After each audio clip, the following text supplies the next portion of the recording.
October 15th, a Tuesday. I was in my office going over commercial contracts when David called. His voice had that tremor it gets when he's nervous and excited at the same time. "Dad," he said, "I have something to tell you." My heart immediately jumped to 3 different conclusions. Was he sick? Had he lost his job? Was there an accident? But no. He said, "I'm in love.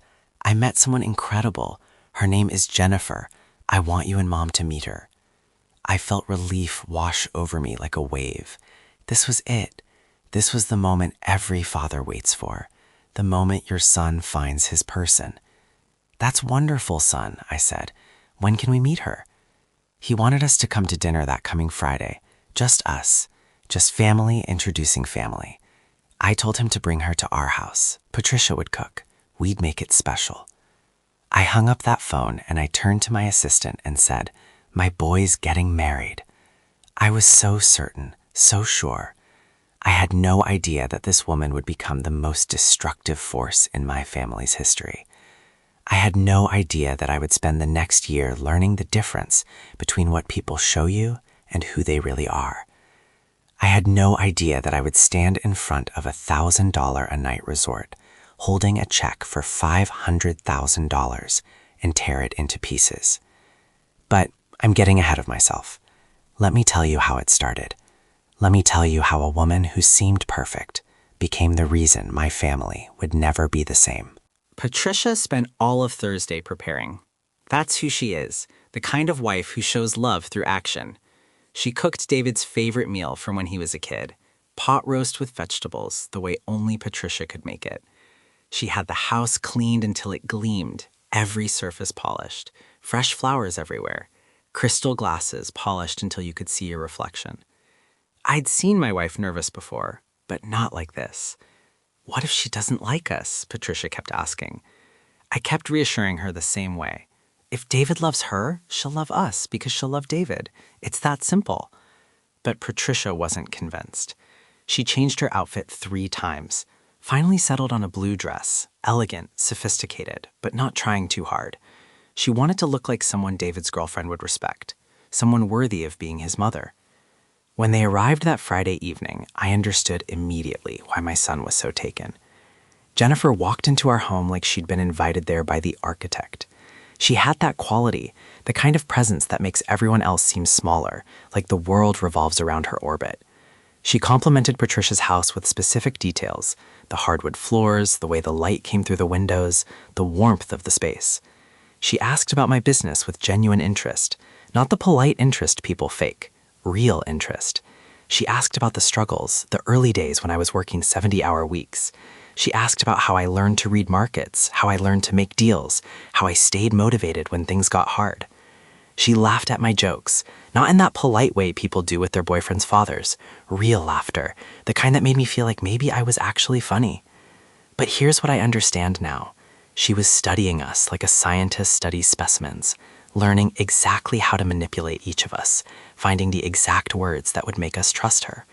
Every single gesture was calculated. Every word was a test. Every compliment was data.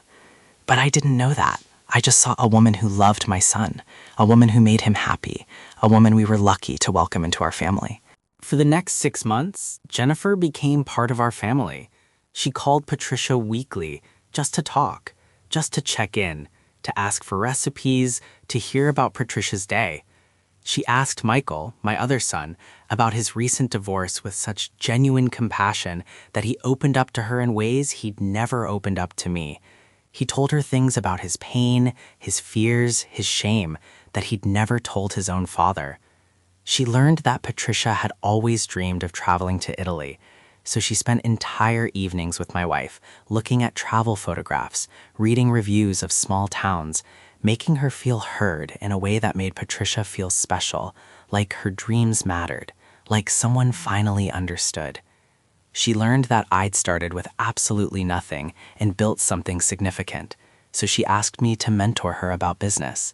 She wanted to learn from me. She respected my journey. She wanted to understand my philosophy. She was the daughter-in-law every parent dreams of, perfect, beautiful, attentive, intelligent, thoughtful. But here's what I know now.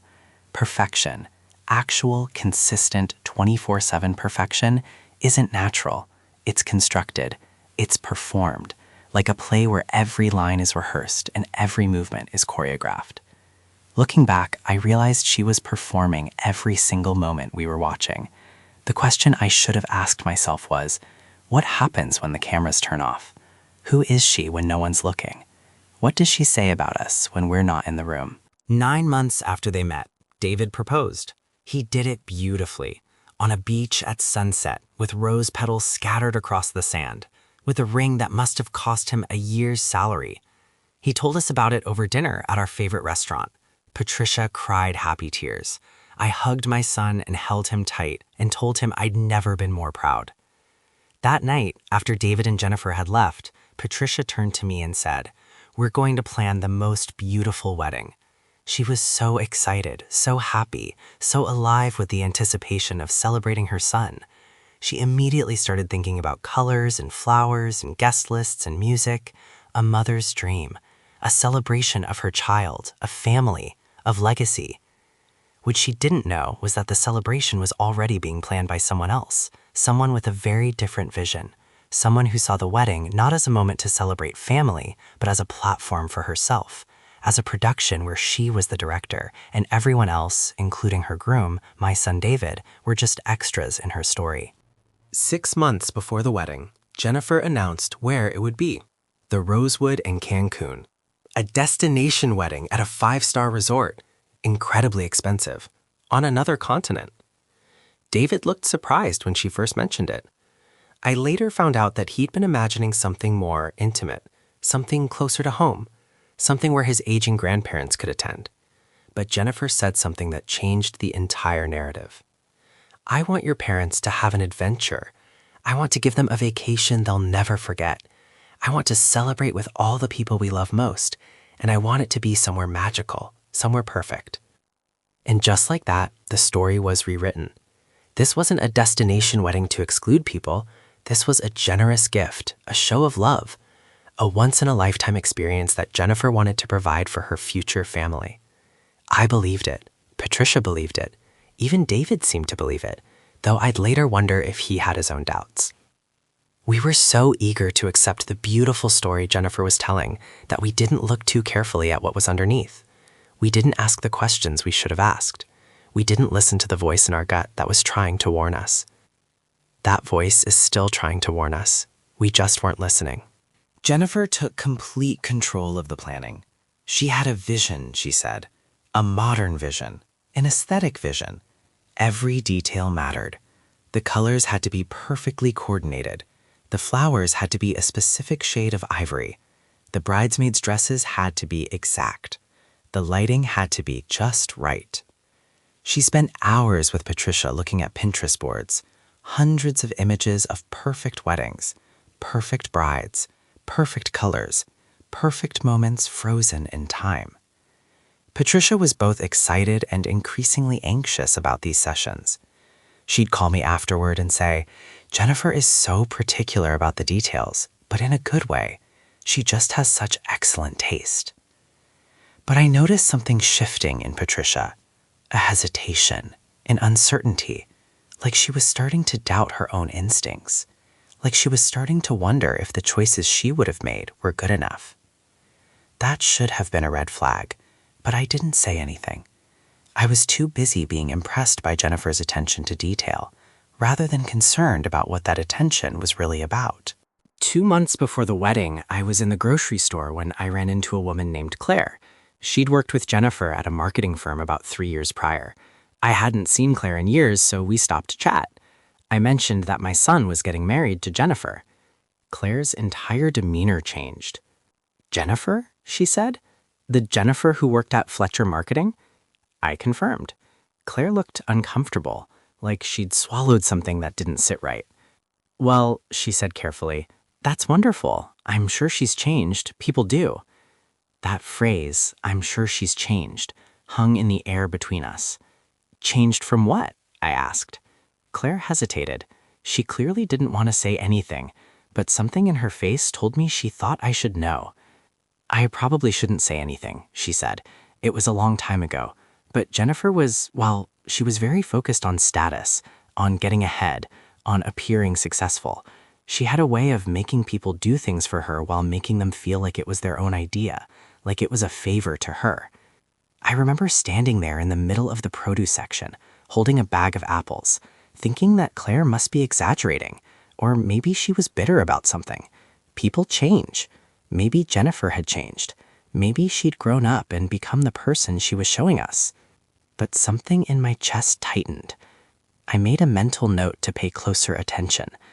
I made a promise to myself to watch Jennifer carefully at the wedding, to observe her when she thought no one was looking. I should have asked more questions. I should have called David. I should have trusted my instincts. Instead, I did nothing. A month later, Jennifer created an elaborate wedding website. It was beautiful, professionally designed with high-quality photography and elegant typography.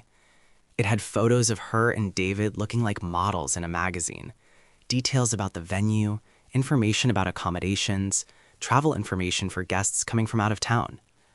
But there was also a section she called Our Vision. In that section, she wrote about wanting a sophisticated modern aesthetic and a carefully curated celebration. She included details about the dress code, black tie optional, though she hoped people would dress elegantly. She mentioned that she wanted to keep the guest list small and select, only people who truly understood their shared values.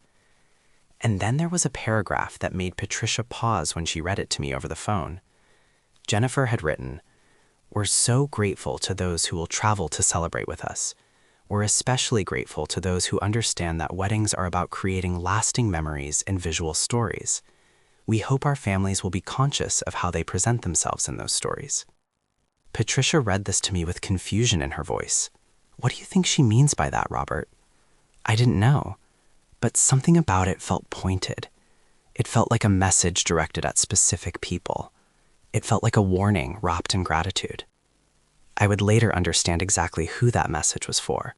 The week before the wedding, every guest received a beautiful printed schedule. It outlined the timing for every event: rehearsal dinner that evening, the rehearsal at 10 o'clock the next morning, the ceremony at 4 o'clock, the reception at 6. Standard wedding schedule. But there were other things too. Designated photo times, a section titled Aesthetic Coordination for Family Photos, a reminder that the bride requested that all guests be mindful of how their appearance might impact the overall visual narrative of the day. That language appeared multiple times throughout the schedule. Visual narrative. Like this wasn't a wedding. Like this was a film production. There was even a section titled Important Notes for Parents of the Groom. This section was directed specifically at Patricia and me. It said that the photographer had been instructed to capture specific moments with the bride and groom's family. We should be ready at designated times. But then it also said, the bride requests that family members wear neutral tones or pastels to complement the overall aesthetic. Bright colors or bold patterns can distract from the bride's vision. Patricia looked at that note, and I saw her hand tremble slightly. She'd bought a beautiful dress for the wedding, a forest green with subtle gold beading. It was elegant, sophisticated, absolutely appropriate for the mother of the groom. But according to Jennifer's instructions, it was wrong. It was too bold. It would distract from the bride's vision. That's when I realized Jennifer didn't invite David's parents to her wedding. She cast us in a role in her production. And if we didn't stay in character, if we didn't fade into the background, if we didn't become invisible, we would ruin her shot. 1 week before the wedding, Patricia asked to talk to me privately. We went into the backyard, and she seemed nervous in a way I'd never seen her be. "Robert," she said, "I need to tell you something that's been bothering me, and I don't know if I'm overreacting or being paranoid." My stomach immediately tightened. "What is it?" I asked. Patricia took a breath and said, "Jennifer called me 3 days ago. She wanted to talk about what I'd be wearing to the wedding. I thought it was just normal mother of the groom conversation, interest in the outfit, what goes with what.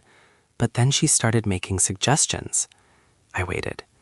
She said the wedding would be very aesthetic, very visual, and she hoped I would wear something that wouldn't be too busy visually.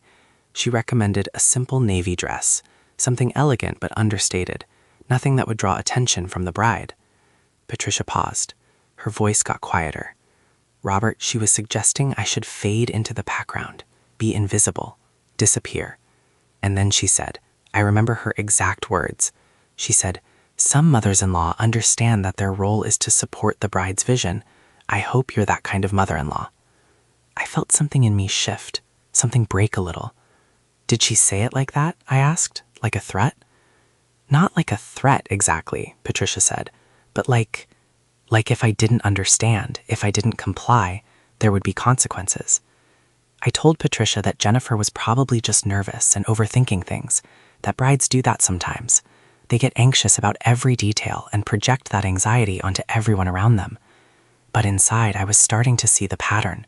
I was starting to understand what had been happening all along. This woman wasn't just planning a wedding. She was orchestrating a narrative. She was writing a story where she was the protagonist, and everyone else, especially us, David's parents, had to play supporting roles. And if we tried to step out of those roles, if we tried to be anything other than what she decided we should be, we would be labeled as selfish, as unsupportive, as ruining her day. I should have said something. I should have called David. I should have put my foot down right then. Instead, I just held my wife while she cried. The day before the wedding, I found David alone in the resort hallway. He was supposed to be at the rehearsal dinner, but he was standing by a window, looking out at the ocean. Hey, buddy, I said, putting my hand on his shoulder. You okay? He turned, and I was shocked by what I saw in his face. Not excitement, not anticipation, exhaustion, like he'd been carrying something heavy for a long time. Dad, he said, I'm fine, just thinking about tomorrow. Having second thoughts? I said it like a joke, but I was serious.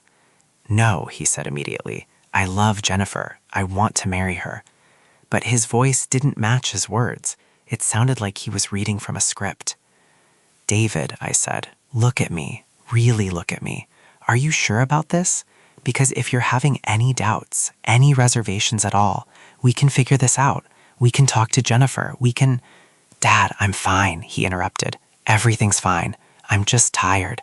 Wedding day jitters, that's all. But it wasn't jitters. I could see it in his eyes. He was trapped. He was already locked into a narrative that he didn't know how to escape from. I should have pushed harder. I should have demanded to know what was really going on. I should have fought for my son instead of respecting his supposed boundaries. Instead, I said, okay, get some sleep. Tomorrow's a big day. That was the last real conversation I had with my son before everything changed. 2 hours before the wedding ceremony, I was in my hotel room getting dressed when my phone rang. It was Michael, my other son. He sounded panicked. Dad, you need to come find me, he said, right now, before the ceremony. I found him in the parking garage sitting in a rental car. He looked shaken. What happened? I asked. Michael said, I overheard a conversation between Jennifer and her mother. They were in the bathroom adjoining the suite. I was in the hall and the door was open. I heard Jennifer say something that you need to know. What did she say? My heart was pounding. She said, Mom, I'm so nervous about how this is going to look in pictures. David's mother looks so old today, and his father looks like he just came from a construction site. They're going to ruin every photo. I'm so worried the wedding won't look as beautiful as I planned because they're going to be in all the family photos. The words hit me like a physical blow. She said what? I asked, even though I'd heard him clearly. She said you and Patricia look old and that you're going to ruin the photos. That's what she said. Those were her actual words. They're going to ruin every photo. I felt something break inside me. Not anger, not yet. Just a kind of hollow understanding. A realization that everything Jennifer had shown us, the warmth, the gratitude, the love, the respect, was a performance. And underneath that performance was contempt, disgust. A woman who saw us as obstacles to her perfect day, rather than as the parents of the man she claimed to love. Where is she now? I asked. Probably getting ready in her suite. The ceremony is in 2 hours. I told Michael not to tell anyone else. Not yet. I said I needed to think about what to do, but I already knew what I was going to do. I went to Jennifer's suite. I knocked on the door. When she opened it, she was in her wedding dress, a stunning white gown that probably cost more than my first car. Mr. Whitmore, she said, her face lighting up with that practiced smile. You're not supposed to see the bride before the ceremony. Bad luck. Jennifer, I said, not smiling, I need to talk to you, alone. She glanced back into the suite where her mother was. Catherine was standing there, and when she saw me, her expression froze. Of course, Jennifer said. Mother, could you give us a moment? Catherine left, but not before giving me a look that made it clear she knew I knew something. Once we were alone, I said, I want to know what you said about my wife. I want to hear it from you. Jennifer's face changed. The smile dropped. Something cold and calculating replaced it. I don't know what you're talking about, she said. You told your mother that Patricia looks old, that we're going to ruin the photos, that we're going to ruin your wedding. I want to know if that's true. For a moment, Jennifer didn't say anything, and in that silence, I saw the real Jennifer, not the performed version, not the version who'd charmed us for a year, the version who had contempt for us written all over her face. Then she said, Your wife is wearing a green dress to my wedding, a green dress. Do you have any idea what that does to the color palette? Do you have any idea how she looks next to me in photos? So it's true, I said. It's true that your wife is too old to be wearing bright colors to a wedding, Jennifer said coldly. It's true that you both look like you stepped out of a different era. It's true that the aesthetic of my wedding is being compromised by your presence. And it's true that I'm trying very hard to be gracious about it, but frankly, I wish you weren't here at all. I stood there, listening to my daughter-in-law, the woman my son was about to marry, tell me that she wished my family wasn't at her wedding, that we were ruining her day just by existing. And I made a decision. Okay, I said quietly, I hear you. So you'll talk to Patricia? Jennifer said, hope flickering across her face. You'll get her to change, to wear something neutral, to fade into the background? No, I said. I'm going to go get my checkbook, the one with the $500,000 check I wrote for this wedding, and I'm going to tear it up in front of everyone during the ceremony. Her face went white. You can't do that, she said. You already promised. I can do that, I said, and I am, because you taught me something, Jennifer. You taught me that some people aren't worth helping. Some people don't deserve the generosity I was trying to give them. And my son is about to marry someone who doesn't respect his family, who sees us as props in her Instagram photos, who has nothing but contempt for the people who raised him. I turned and walked out of that room. I never looked back. I went to Patricia's room. She was sitting at the mirror in her green dress, and she looked beautiful. She looked elegant and sophisticated, and like the strong woman I'd married 50 years ago. How do I look? She asked nervously. Perfect, I said. You look absolutely perfect, and I want you to know something. You are not changing that dress. You are not fading into the background. You are going to walk into that ceremony as the mother of the groom, and you are going to be proud. Do you understand me? Patricia looked confused. Robert, what's going on? I told her what I'd heard, what Jennifer had said, what Jennifer believed. I told her that our daughter-in-law had contempt for us and that I was done pretending to accept that. Patricia started to cry. Not tears of sadness, but tears of vindication, like part of her had known this all along and had been hoping she was wrong. What are you going to do? She asked. I don't know yet, I said, but something. I'm going to do something. I went to my room and I sat on the bed. I thought about my son. I thought about the fact that he was about to marry a woman who viewed his parents as obstacles. I thought about the future that was coming, the holidays, the grandchildren, the family events where Jennifer would make sure we understood we weren't welcome. I picked up my checkbook, and I waited for the ceremony to begin. The ceremony was beautiful. That's what made it so devastating. It was absolutely beautiful. The flowers were perfect. The colors were perfectly coordinated. Jennifer looked stunning. David looked handsome in his tuxedo. As I sat there watching my son stand at the altar, I felt a grief so profound that it was hard to breathe. I was watching him take vows to a woman who despised his family, who saw us as less than human, and he didn't even know it. Or maybe he did know it. Maybe that's why his smile never reached his eyes. The vows were beautiful. Jennifer cried, David cried, the audience cried. Everyone believed they were witnessing a love story. But I was watching a tragedy in real time. As they exchanged rings, I felt Patricia grip my hand. She was crying too, not just from the sadness of what we discovered, but from the realization that this was just the beginning. This was just the prelude to a much longer story of being excluded and disrespected and pushed to the margins of our son's life. When they kissed, the audience applauded. I sat there with the checkbook in my pocket and I applauded too. But inside, I was making final decisions about who my daughter-in-law was and what I was going to do about it. The reception was held on the beach. Tables were arranged in a specific pattern to maximize the aesthetic. There was a photographer stationed at every corner. Every moment was being captured. Every angle was being controlled. As we walked into the reception, I immediately noticed that David's family had been seated in a specific section, away from the main tables, not close to Jennifer's family, like we were a separate entity, like we weren't quite part of the inner circle. Patricia noticed too. I saw her face fall. Jennifer gave a toast about how excited she was to officially become part of this family. She spoke about David with love and affection. She thanked her parents for always supporting her vision and her dreams. She thanked her friends for being there. She didn't thank Patricia for preparing meals. She didn't thank me for paying for everything. She didn't acknowledge us at all beyond a brief, and of course, David's family is here too. After the toasts, during the first dance, I saw Jennifer's mother lean over and say something to her husband. Both of them were looking at Patricia.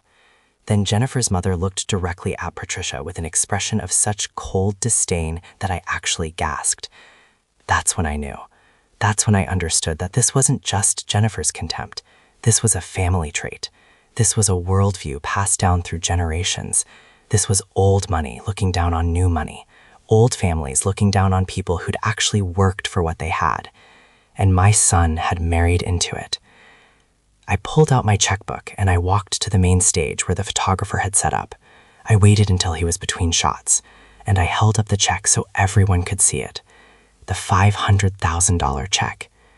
The room went quiet. I tore it in half.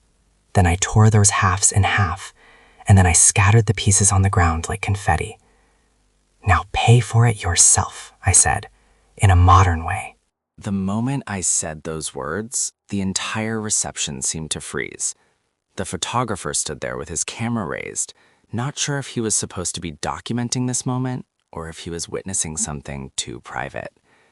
Jennifer's face went through a series of transformations: shock, anger, humiliation, and then something worse, a kind of cold calculation as she seemed to be recalculating how to manage this new situation. David stood up. His face was pale. "Dad, what are you doing?" he said. "Something I should have done a long time ago," I said. "I'm making it clear that my money, my resources, my generosity, they come with boundaries. And one of those boundaries is that I don't support people who treat my family with contempt." Jennifer's mother stood up. "This is outrageous," she said. "This is incredibly inappropriate. You come to our daughter's wedding and you—" "Sit down, Catherine," I said quietly. But the way I said it made her sit. Patricia was looking at me with an expression I'd never seen before. Not shock, not fear. Recognition.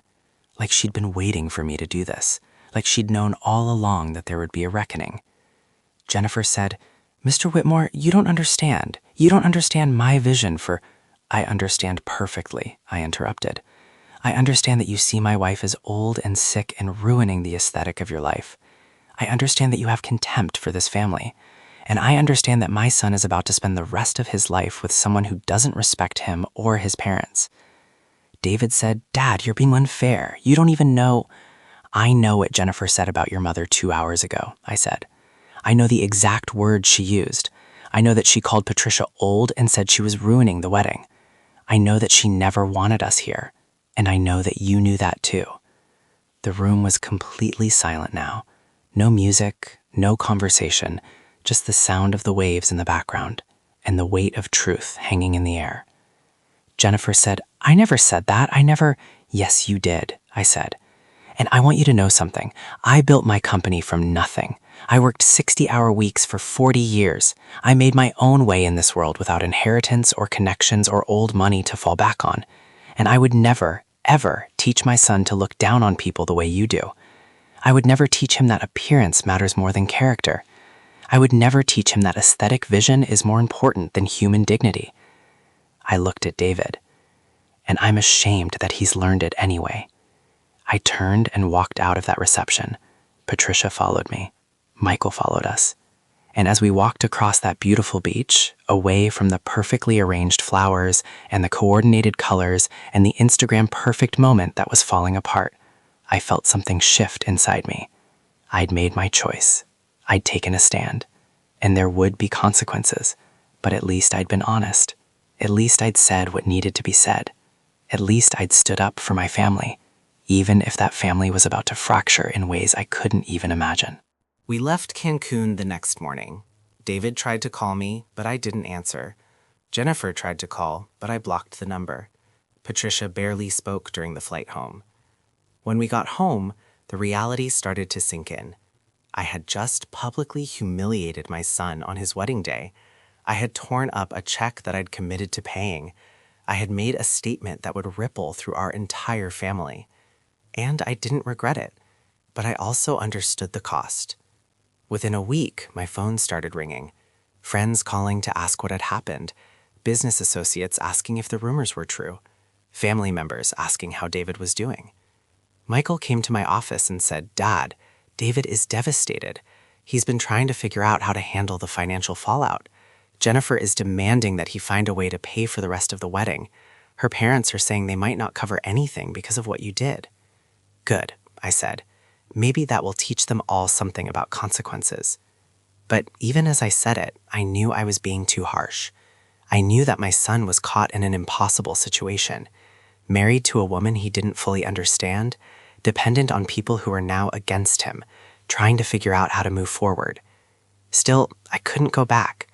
I couldn't unsay what I'd said or undo what I'd done. So I did the only thing I could do. I waited to see what would happen next, and I prepared myself for the possibility that I'd just lost my son. A month after the wedding, David came to my office. He looked thinner, older, like the weight of the past month had physically changed him. "Dad," he said, "I need to talk to you." "I'm listening," I said. He took a deep breath and said, "I need to apologize for not telling you about Jennifer, for not being honest about who she really is, for letting her influence me the way she did." I waited for him to continue. "The truth is," David said, "Jennifer has never been who she presented herself to be. From the beginning, she was strategic. She was nice to you and Mom because she wanted something from you. She studied you. She learned how to push your buttons. And I knew it. Deep down, I knew it. But I was attracted to her. I was excited by her. I thought that if I married her, if I showed her that I was serious about being with her, she'd change. She'd become the person I wanted her to be." I felt something tighten in my chest. "Did you know what she said about your mother?" "Not specifically," David said, "but I knew she was critical. I knew she didn't respect people she saw as beneath her. I knew she had contempt for anyone who didn't fit into her vision of success and status, and I married her anyway." He looked at me with tears in his eyes. "Dad, I'm so sorry. I was weak. I was stupid. And now I'm trapped in a marriage to someone who doesn't even like me, someone who only wanted me because I came with a certain income level and social status." Within 3 months of the wedding, David filed for divorce. Jennifer fought it viciously. She demanded alimony. She demanded half of everything he owned. She hired expensive lawyers who made his life a nightmare. The court proceedings were brutal. Jennifer testified that David had misled her about his financial situation. She claimed he'd promised her a lifestyle he couldn't deliver. She painted herself as a victim of a man who trapped her into marriage under false pretenses. None of it was true, but in the legal system, perception can matter as much as truth. I hired the best divorce lawyer money could buy for my son. I covered his legal fees, and I sat with him through depositions where Jennifer's lawyer tried to make him look like a fool. Patricia was there too, silently supporting him, not saying I told you so, just being present. When Jennifer realized she wasn't going to get everything she wanted, she pivoted. She went to the media. She gave interviews to local news outlets claiming that David had emotionally abused her, that he'd been controlling, that he'd isolated her from her family. None of it was true, but it didn't matter. The narrative was out there. People were talking about my son as if he were a villain. I watched my son's reputation get destroyed by a woman he'd tried to love, a woman he'd tried to make happy, a woman who decided that if she couldn't win, she'd burn everything down. David came to me one day and said, "Dad, I can't take this anymore. I'm thinking about just giving her what she wants, letting her have whatever she demands, just to make it stop." I told him, "David, you give in now and you're telling her that this strategy works. You're telling her that she can destroy you and come out ahead. Don't do that." But inside, I understood the temptation, the desire to just make the pain stop. The turning point came when Jennifer tried to claim that David had been unfaithful during their marriage. She produced a woman who claimed to be his mistress, except it was a lie. We had receipts, credit card statements, witnesses. We could prove that David had never cheated on her. When the judge reviewed the evidence, he essentially told Jennifer's lawyer that they had wasted the court's time, and he ordered Jennifer to pay back some of David's legal fees. For the first time since the wedding, David smiled. Not a big smile, but a real one. "It's almost over," he said to me. The divorce was finalized 2 years after the wedding. David got to keep his house. He got to keep his business. He was ordered to pay alimony for a limited time, but after that, he was free. Jennifer moved back to Boston. She tried to rebuild her reputation. As far as I know, she married someone else, probably someone with even more money than David had. But David was changed. He was quieter, more careful, less trusting. He didn't date for a long time, and when he finally did, he was guarded in a way that broke my heart. Through all of this, Patricia was extraordinary. She never said a negative word about Jennifer, not once. She was just there, supporting David, helping him through the process, being the mother that Jennifer had never appreciated. One day, I asked Patricia, "Don't you feel vindicated? Don't you want to say I told you so?" "No," Patricia said. "Our son is suffering. That's not a victory. That's a tragedy." That's when I realized that Patricia's strength wasn't about being right. It was about being compassionate, even to people who didn't deserve it. Looking back on everything that happened, I realized that I'd made a statement with my torn check, but I'd made it in anger and shame rather than in love and wisdom. Yes, Jennifer was wrong. Yes, she deserved to be called out. Yes, my family deserved better. But my son had also been trapped. He'd been manipulated by a woman who knew exactly how to exploit his vulnerabilities. And when I tore up that check, I wasn't just punishing Jennifer. I was punishing him too. I told David this one day. "Dad, you did the right thing," he said. "You stood up for our family. You made it clear that we weren't going to tolerate disrespect. That was important." "But I hurt you in the process," I said. "Yeah," David said, "but sometimes people need to get hurt to learn. Sometimes the people who love you need to be willing to let you fail. And you did that. You let me fail, and that forced me to grow." My other son, Michael, came to me about a year after the divorce was finalized. "Dad," he said, "I want to talk about what happened at the wedding. I want to talk about what you did." I braced myself, not sure what he was going to say. "I was ashamed of you at first," Michael said. "I thought it was reckless and impulsive. I thought you were trying to be a hero, and you just ended up making things worse." "And now?" I asked. "Now I think you were the only adult in that room," Michael said. "You saw something wrong happening, and you said something. You didn't stay silent. You didn't go along with it. You stood up and said, 'No, this is not okay.' And yeah, it had consequences, but at least you were honest." I won't tell you that everything worked out perfectly. It didn't. David and I had a distant relationship for a few years. He was angry at me for publicly humiliating him. I was angry at him for not seeing who Jennifer really was.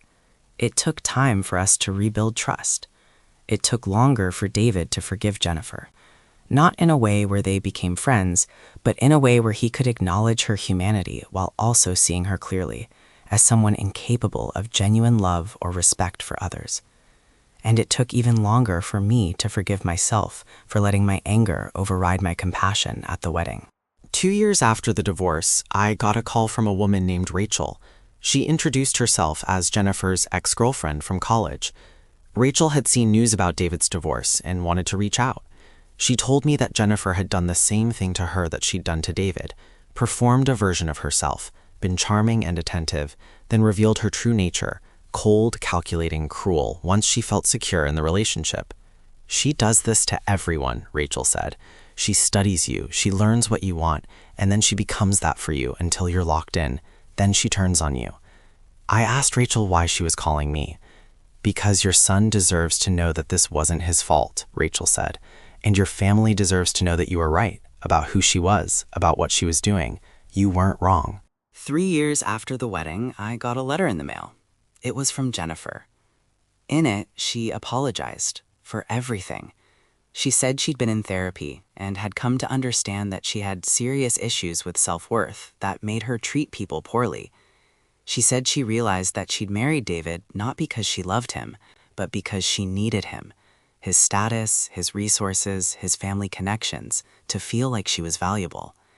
She wrote, "I have no excuse for how I treated your wife. Patricia was nothing but kind to me, and I repaid that kindness with contempt. I said horrible things about her to feel better about myself. I understand now that my behavior was cruel and inexcusable." She asked for forgiveness, not from David. She said she understood if he would never forgive her, but from me and Patricia. I showed the letter to Patricia. She read it carefully. "Do you believe her?" I asked. "I don't know," Patricia said honestly, "but I think it's possible. People can change if they're willing to do the work. The question is whether she's actually doing the work, or if this is just another performance." 5 years after the wedding, David met someone new. Her name was Sarah. She was kind, authentic, and had no interest in status or wealth. She was a teacher. She loved her work. She loved David for who he was, not for what he had. When I met Sarah, I was cautious. I'd learned to be cautious. But within an hour of meeting her, I could see that she was genuine, that she wasn't performing, that she actually saw my son clearly and loved him anyway. "Dad," David said one day, "I want to ask Sarah to marry me, and I want to make sure that's okay with you."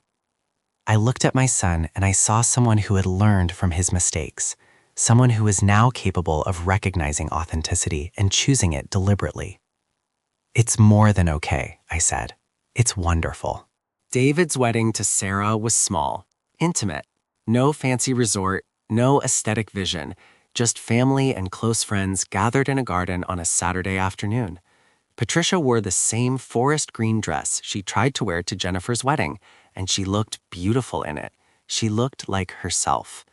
During the ceremony, David said his vows and he got emotional, not with the rehearsed emotion of his first wedding, but with real feeling.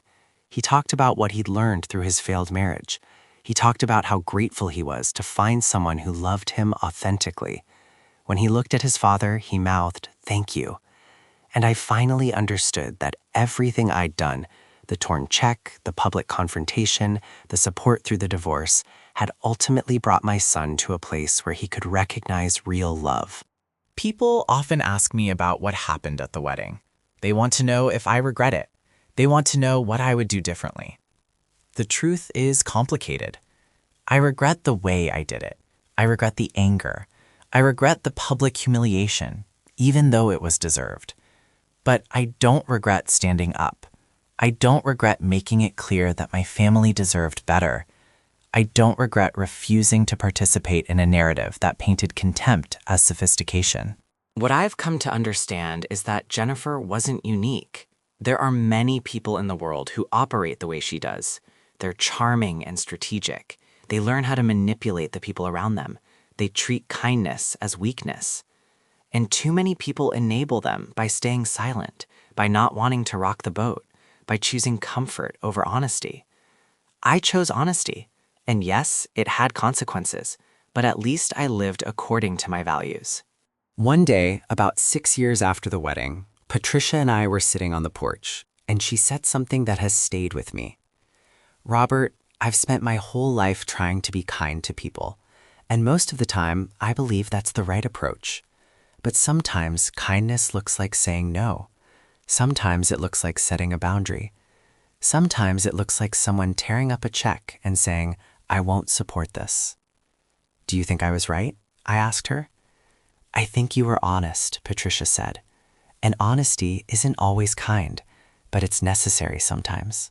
7 years after the wedding, I got a call from Jennifer's father, Robert Sr. He said he wanted to meet with me. We met at a coffee shop, and he told me something I never expected to hear.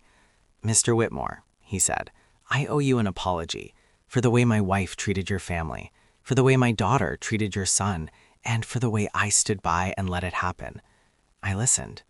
My wife and I raised Jennifer to believe that status was everything, that the people below us didn't deserve our respect. And I've spent the last 7 years watching that belief destroy my daughter's relationships, her happiness, and her character. When you tore up that check, you were the only person willing to tell her the truth. You were the only one brave enough to make it clear that what she was doing was wrong. He paused. I've since divorced Catherine, and I've been trying to have a relationship with Jennifer based on honesty instead of enabling. It's been hard, but it's necessary. A year later, David told me that he'd had coffee with Jennifer. I was shocked. Dad, I need to forgive her, he said. Not for her sake, but for mine. I'm tired of carrying this anger. What did she say? I asked. She apologized sincerely, David said. She didn't make excuses. She didn't try to blame her parents or her upbringing. She just said, I treated you terribly, and I'm sorry. I understand if you can't forgive me, but I needed you to know that I acknowledge what I did, and I regret it. Do you believe her? I asked. I believe that she's trying, David said. Whether she succeeds is her responsibility now, not mine. Michael, my other son, also went through significant growth during this time. He opened a business based on his own vision, rather than trying to follow in my footsteps. He got married to a woman he met in a pottery class, someone as far removed from Jennifer's world as possible. At Michael's wedding, he spoke about watching his brother's failed marriage and my response to it.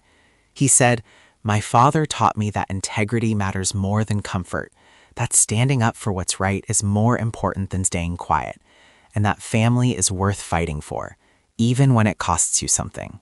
By year 8 after the wedding, I had become someone different. Not better necessarily, but more honest, more willing to speak truth even when it was uncomfortable, more committed to my values rather than to being liked. Patricia noticed the change in me. You're softer now, she said one day. Not weaker, but softer, like you don't need to prove anything anymore. She was right. The most important thing I learned from all of this had nothing to do with the check. It had to do with what money actually can and can't do. I could pay for Jennifer's wedding, but I couldn't make her a better person. I could support my son financially through his divorce, but I couldn't undo the emotional damage of his failed marriage. I could provide resources and opportunities, but I couldn't control the outcomes.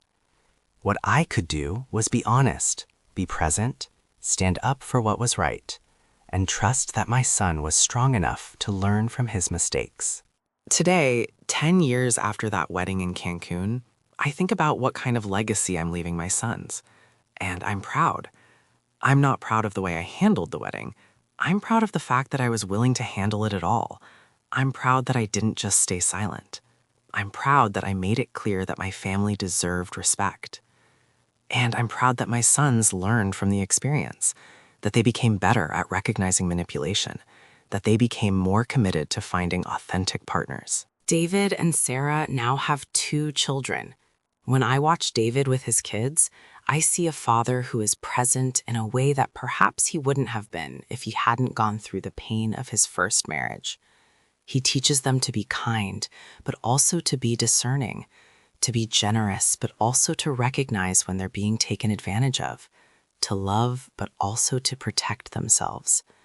These are lessons that only come through pain, only come through failure, only come through having your trust betrayed by someone you believed in. Patricia never said "I told you so" about Jennifer, but she didn't have to. The truth became obvious to everyone. What Patricia did do was be there for David throughout everything. She brought him meals during his divorce proceedings. She listened when he needed to talk. She didn't judge him for having married Jennifer in the first place. "People make mistakes," Patricia always said. "What matters is what you do after." The torn check ended up meaning something completely different than I'd intended. I'd meant it as a punishment, a way of saying, "You don't deserve my money." But what it actually became was a moment of truth, a moment where I made it clear that money was secondary to principle, that my family's dignity was worth more than $500,000. I've since spent a lot of time teaching my sons about money and values, and the lesson from that torn check has become central to what I teach them. I don't spend much time thinking about Jennifer anymore, but occasionally I hear updates through mutual acquaintances. She's remarried to someone wealthy, she's living in a nice house, she's presumably living a life that looks good from the outside. I hope she's genuinely happy. I hope she's actually done the work to understand herself better. I hope she's learned to treat people with more respect. But I also don't expect her to be fundamentally different. Some people learn from their mistakes. Others just find new contexts in which to repeat them. A few weeks ago, David came to my office and sat down across from me. He looked serious. "Dad," he said, "I want to talk about the wedding, about what you did, about how I felt about it for so long." I braced myself. "I was angry at you for a long time," he said. "I felt like you'd betrayed me, like you'd humiliated me in front of everyone I knew." "I know," I said, "and I've regretted that." "But I've come to understand something," David continued. "You didn't betray me. You actually tried to save me. You saw something that I couldn't see. You saw someone who was going to hurt me, and you tried to stop it. And yes, you did it imperfectly. Yes, you did it in anger. But your motivation was love." He paused. "And I want to thank you for that, for caring enough about me to risk our relationship, for standing up for what was right even though it cost you something." I didn't know what to say, so I just hugged my son. Michael is teaching his kids similar lessons. He's teaching them to be kind but not foolish, to be generous but not to be taken advantage of, to trust their instincts about people. "Your uncle learned the hard way," he tells them, "what happens when you ignore your gut feeling about someone." People often ask me about family conflicts, about what to do when someone in their family is dating or marrying someone they don't trust. Here's what I tell them. Trust your instincts. If something feels wrong about someone, it probably is. Not always, but usually. And when something feels wrong, speak up. Don't wait. Don't hope it will get better. Don't stay silent to keep the peace. Staying silent is complicity. It's saying, I see something wrong and I'm choosing not to address it. And that choice has consequences. A few months ago, I got a call from David. He asked if I would be willing to have dinner with him and Sarah and Jennifer. My first instinct was to say no, but then I thought about everything that had happened, about the journey from that wedding in Cancun to this moment. So I said yes. The dinner was awkward. Jennifer was polite and careful. She was clearly nervous about how I would treat her. But I was civil. Not warm, but civil. I acknowledged her as my son's ex-wife. I acknowledged that she was part of our family's history, even if she wasn't part of our family's future. And I saw something in her face when I did that, a kind of relief, like maybe she'd thought I would hate her forever, like maybe she'd thought she was irredeemable. I don't know if Jennifer has truly changed, but I do know that holding onto anger doesn't serve anyone. It certainly doesn't serve my son. Patricia, who is now in her 80s, recently said something to me that I want to share. "Robert," she said, "I spent the first year after the wedding angry at Jennifer, angry at her for disrespecting me, for treating me like I was invisible. But anger is exhausting, and it doesn't change anything. Do you forgive her? I asked. I've let it go, Patricia said. I don't forgive her, because that would suggest that I'm choosing to overlook something wrong that she did. I've just stopped giving her power over my emotions. She's not worth that energy. As I've gotten older, I've realized that the torn check moment wasn't really about the money. It wasn't really about Jennifer. It was about me drawing a line. It was about me saying, these are my values, these are my boundaries, and I'm willing to stand by them, even when it costs me something. That's the legacy I hope I'm leaving my children. David is now teaching his own children about relationships and discernment. He tells them, love is important, but it's not the only thing that matters. You also need to respect the person you're with. You need to be able to trust them. And if someone doesn't treat your family with kindness, that's a warning sign. He's teaching them what he learned the hard way. One of the strangest outcomes of all of this is that Michael and Jennifer's ex-girlfriend Rachel ended up becoming friends. They met through a mutual friend and discovered that they had a lot in common. Eventually, Rachel told Michael that she was impressed by what his father had done at the wedding. He was the only one willing to say what everyone was thinking, she said. Michael brought this back to me, and I realized something. My moment of anger had validated other people who'd been hurt by Jennifer. It had shown them that they weren't crazy for recognizing her manipulation. 10 years after the wedding, I sat down with a therapist and talked through everything that had happened. I'd never been to therapy before, but I thought it might be helpful to process all the emotions from that time. The therapist asked me, "Do you regret what you did?" I thought about it for a long time. Then I said, I regret the anger. I regret the public humiliation, but I don't regret drawing a boundary. I don't regret making it clear that I wouldn't support disrespect toward my family. What would you do differently? The therapist asked. I would try to do it with more compassion, I said. I would try to address it privately with Jennifer first, give her a chance to explain or apologize. I would try to give my son more agency in the situation rather than taking over. But would the outcome have been different? The therapist asked. I shook my head. Probably not. Jennifer wasn't capable of genuine change back then. She would have just gotten better at hiding who she really was. I spent 40 years building a business, and yes, I'm proud of what I built. But looking back, the moments that matter most to me aren't the business achievements. They're the moments when I stood up for what was right, when I prioritized my values over my comfort. That's true success. That's the legacy that actually matters. Sarah, David's second wife, wrote me a letter recently. In it, she thanked me for what I'd done at the wedding. Your son, she wrote, is one of the most thoughtful, honest men I know. And I believe that's partly because you taught him, through your actions, that integrity is worth more than comfort. That standing up for what's right is sometimes necessary, even when it's painful. Reading that letter made all of it worth it. All the anger, all the conflict, all the pain. Michael recently told me something profound. He said, Dad, you taught me that family isn't about enabling each other. It's about telling each other the truth, even when the truth is hard to hear. As I look back on everything that happened, I see a man, me, who was put in an impossible situation. I had to choose between staying silent and losing my self-respect, or speaking up and risking my relationship with my son. I chose to speak up, and I'm grateful I did. The wedding in Cancun was supposed to be a moment of celebration. Instead, it became a moment of reckoning. It became the moment where I decided that being a good father meant more than being a comfortable one. Being a good father meant seeing what was happening and naming it. Being a good father meant standing up for my family. Being a good father meant being willing to let my son fail so he could learn.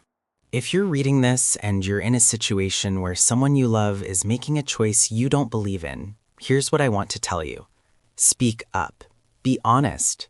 Don't stay silent. And don't expect it to be easy or comfortable. But know that you're standing up for something that matters. You're standing up for truth, and that's always worth the cost. 10 years after that wedding in Cancun, I can finally say that I've made peace with what happened. Not peace with Jennifer, Not peace with my anger, but peace with my choice. Peace with the fact that I stood up for what I believed in. And my son, he's standing beside me now, no longer angry, no longer hurt, but stronger for having gone through it. That's the real victory. That's the real story. Not the torn check, not the public humiliation, but the fact that my son learned to recognize manipulation and chose authenticity instead. That's everything.